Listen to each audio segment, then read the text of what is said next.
Welcome to the Slop Farm. Enjoy the video. You start by powering off the device and removing any case. This prevents accidental inputs and gives access. Once done, clear a flat, well-lit surface and have thin picks, a stiff toothpick, and 70–90% isopropyl ready. Carefully pry any nearby trim only as needed to expose the button gap. You want minimal disassembly.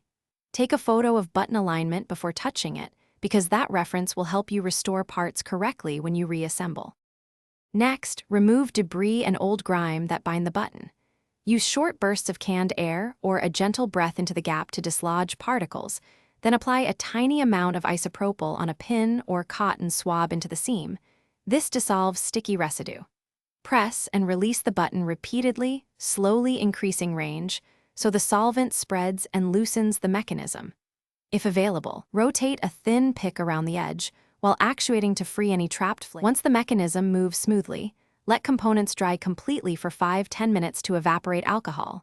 This avoids shorting.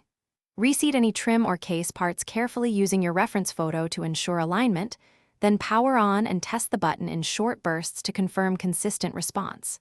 If the button still sticks or behaves intermittently, stop forcing it.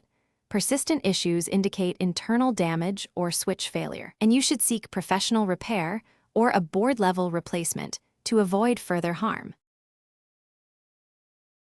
Thanks for watching. Consider subscribing if we helped you today.